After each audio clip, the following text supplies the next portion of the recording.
The expressed views of the guests on this podcast are theirs alone and not necessarily endorsed by the host, TWBC, or any associated sponsor. Conversations that are robust yet balanced, on point and to the point. You are listening to the talk of tournament water skiing. This is the TWBC podcast. And now, here's your host, Tony Lightfoot. All right then, and I would say greetings to one and all here on this latest edition of the TWBC podcast. My name is Tony Lightfoot, and thanking you for your support once again, and especially of this new series on tour with Freddie Winter. And the aforementioned Freddie Winter is joining us right now. How you doing, sir? I'm doing all right, Tony. I'm doing all right. How are you? Doing pretty good. I'm recording this at about Tuesday afternoon, so you've had a good few hours to reflect upon what happened over there at Lake 38. So you managed to come through with a second place finish. Congrats on that. Obviously, you wanted a little higher, no doubt.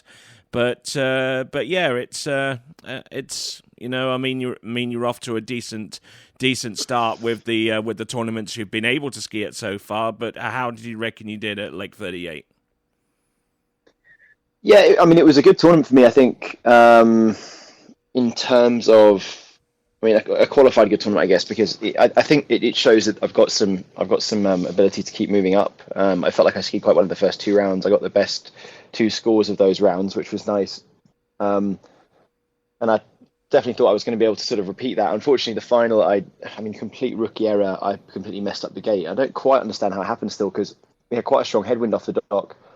I pulled out where I thought was an appropriate place of my first two passes into the wind, so my 32 and 38, and both times I overshot.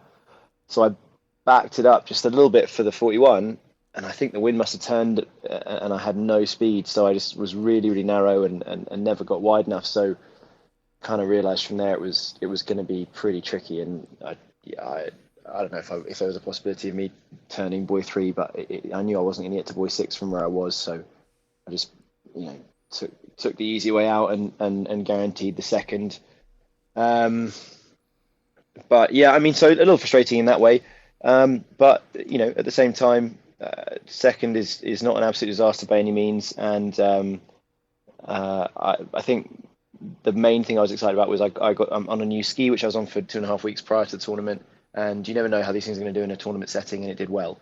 So I'm going to keep moving up. I'm going to keep skiing, keep improving. Hopefully, I think there's headroom with this new ski, which I'm quite excited about. And it wasn't the big result I was hoping for, but it gives me some sort of hopefully a springboard for the European tournaments that are coming up. All right, then. Yes, I was actually about to ask you about the ski. Thank you very much indeed for kind of preempting me on that a little bit. But kind of how does that really happen? I mean, in the middle. Well, I wouldn't say right smack bang in the middle of a tournament season, but I'm guessing that at the beginning of the season you're riding the other ski, and you're giving whomever you communicate with, who I assume is Will Bush,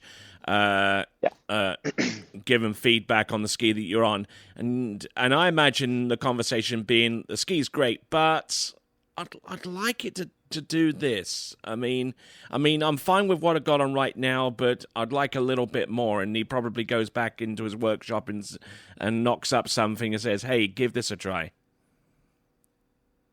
Yeah, not quite. Well, so I've been on the Ion 2 for, this is the second season. I was on the Ion 1 previously, so not a massive difference. And it, in some ways, it's a known quantity, and I know that what I can do on it. I can ski well on it. I had some good scores earlier this year and through last year and really the last few years. But at the same time, you're always looking for an edge, right? And if that's changing your diet, changing your gym, changing your training, whatever. Equipment's a part of it. Equipment is a part of it. So I'll always try stuff. Probably it was a bit of an odd time to try a ski, I guess. Right after Swiss, it was a week and a half after Swiss, actually, when the ski arrived. They cut the mold, I think, the day after Swiss or a few days after Swiss. I think I was the first guy to try a 67. And yeah, I kind of got on with it straight away. It is a good ski.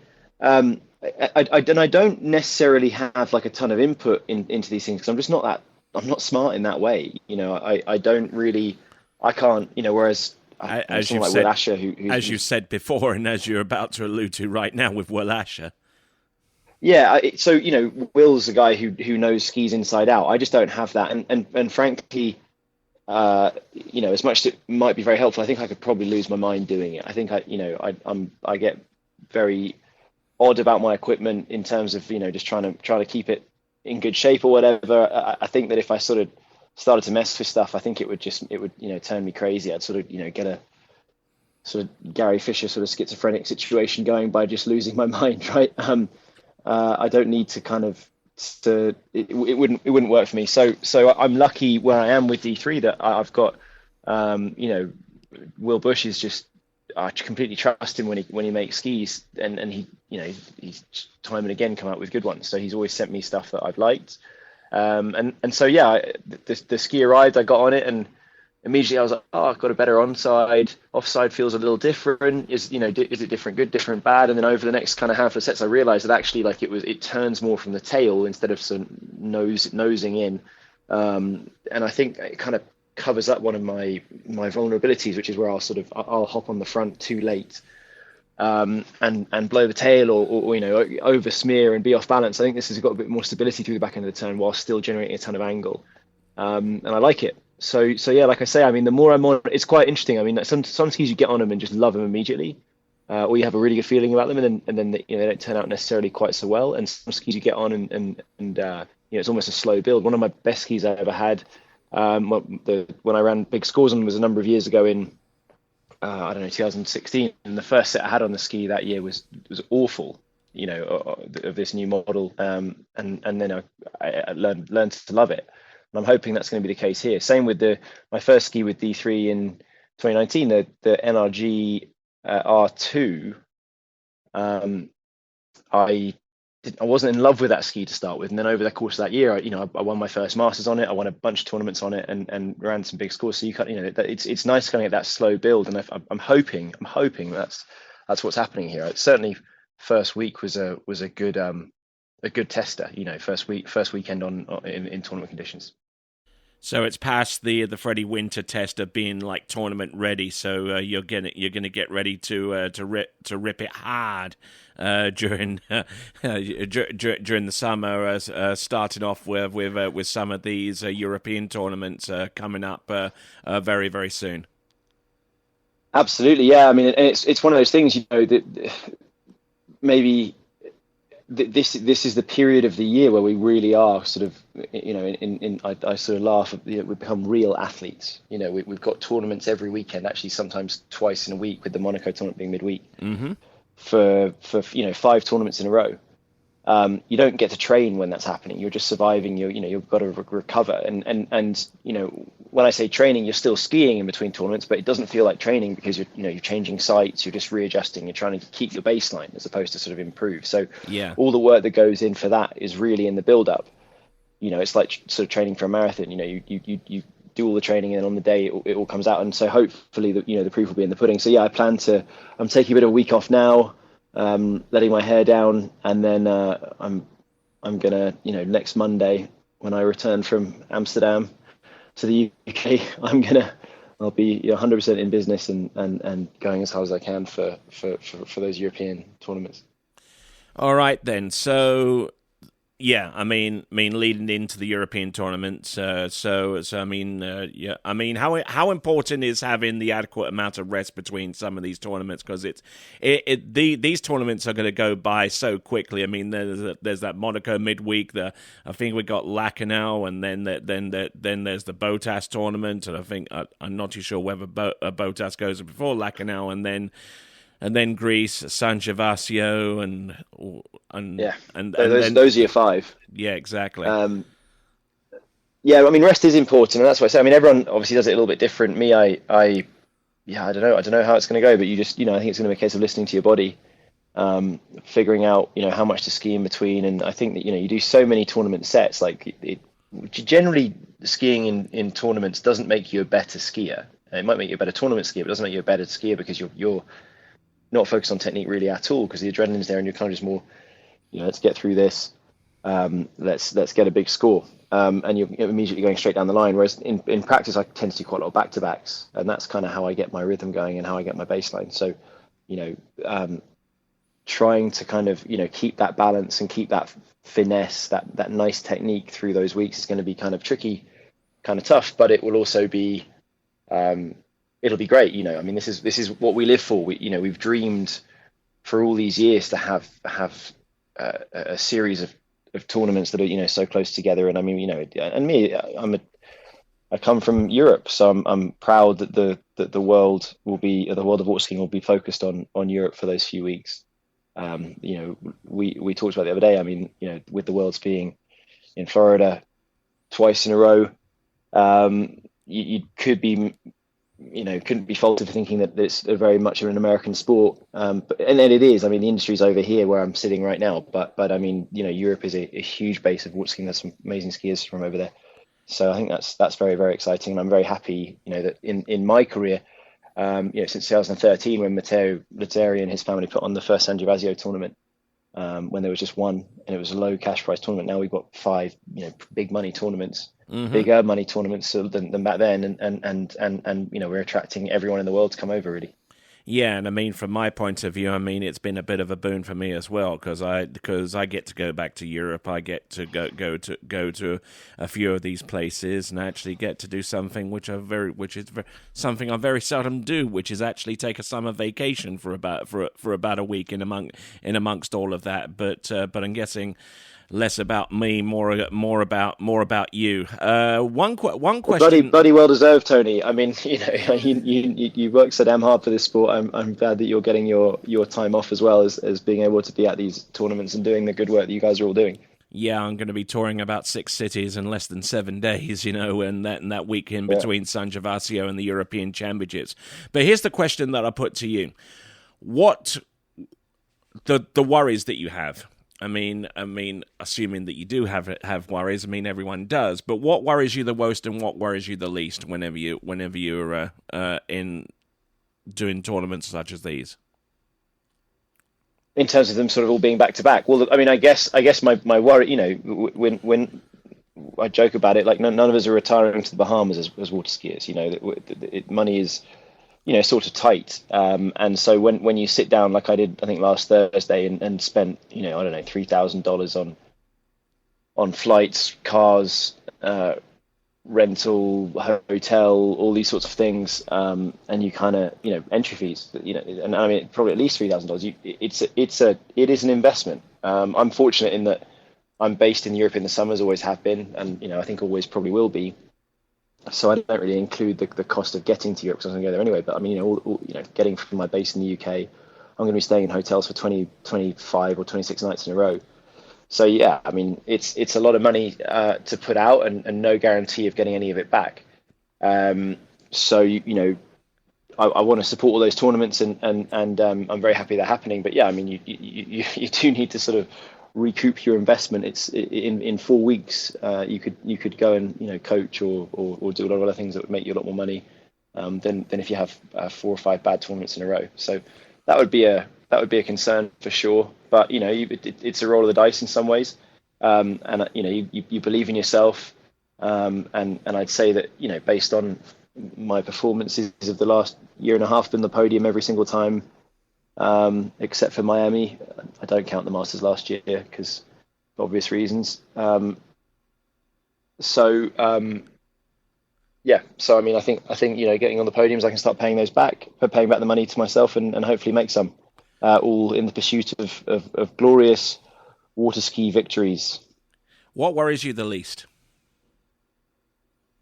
I don't know. I'm not sure. I mean, I wouldn't say I'm hugely worried about it. I mean, it'll be different sort of summer. I'm traveling by myself. But I'm excited. I tend to like most of the guys I ski against. So yeah, it'll be cool. I think we're gonna have a nice time. It's gonna be I think it'll be a good time.